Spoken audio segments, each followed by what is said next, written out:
Max Payne Sailor Crew, can we talk about Sailor Moon Crystal? Episode 29, Act 28, Infinity 2. Ripples. This episode is very much setting the stage for what this season will be. But in true Sailor Moon fashion, it's in a mysterious way. They're not just giving out the plot too easily. In fact, they're throwing all of these things in the pot that it's almost like, damn, I don't know what we cooking. I know Sailor Moon Crystal is a good chef, but I don't know what we cooking right now. This episode starts off with us seeing Hotaru Tomoe, right? She's the girl that heals Chibiusa. She says she's had these powers since a child, and she goes into the academy. Chibiusa looks very smitten. She has a crush, it looks like, on Hotaru. When Hotaru goes inside, she kind of has an attack. She falls to the ground, and Kaori comes out to help her. Kaori, by the way, is the same woman. We don't see her looking all evil. She's the same woman we saw on the dark side of things, telling her crew, we gotta eliminate the Sailor Guardians. They're standing in our way. Hotaru's dad, he already looks evil. He looks evil as hell. We find out his name is Soichi. He owns the Mugen Academy, so he's a baller. If he owns the academy that's producing all of these high-level members of society, imagine how big his bag is. I don't know, but what I do know is that he looks evil. He gives his daughter a crystal that will heal her from any pain she's feeling. Something that I picked up on that was a little eye-opening and might be very low-key is that when he touched Hotaru, she mentioned how cold his hands were. So what could that mean? I don't know, but I do know that he's evil. So of course, right after that scene, now we're seeing Kaori. She's being evil. She's trying to investigate a mysterious light that is truly mysterious. She puts a crystal in a water mirror and she's seeing the light. There are 3 lights that are talking about destruction, but somehow it's connected to Mamoru because he's having visions of this. And not only is it connected to Mamoru, but it's connected to Rei, who's off in the mountains training to purify herself for her 15th birthday. But we're gonna get into that in a little minute. Stay tuned, because somebody who was also connected to this is Haruka. In her mirror, it seems she's also connected to seeing these lights. So we got 4 people, Rei, Mamoru, Kaori, and Haruka, who are connected and they're seeing these lights, but apparently nobody knows what it is. Michiru ends up running into Mamoru actually and invites him to her violin concert. So I'm wondering how that's gonna unfold. She's famous, by the way. Somebody random just asked for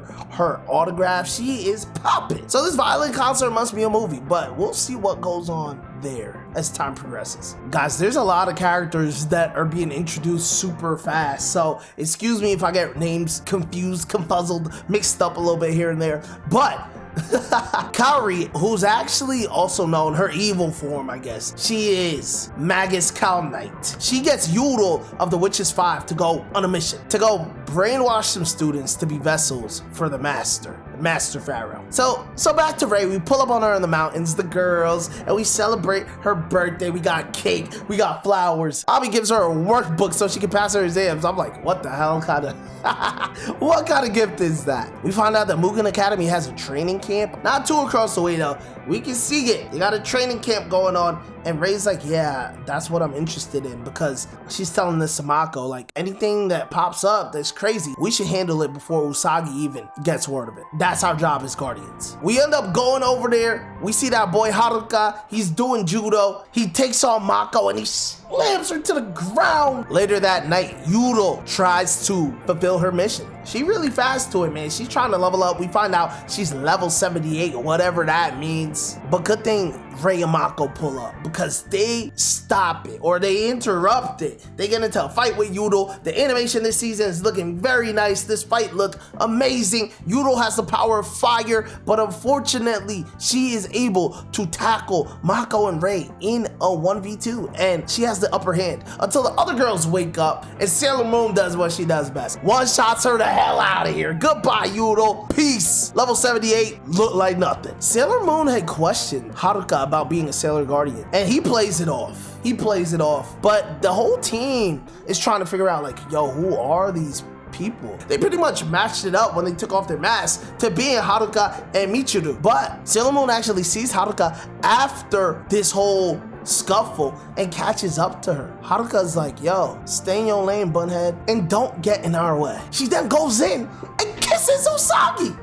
What? Yo, I don't know what is going on right now, but I do know that I'm enjoying it. I'm gonna put this episode in A tier. I'm loving the animation. It's feeling enhanced. It's feeling good. I'm loving the slice of life that we're getting out of this season. Yeah.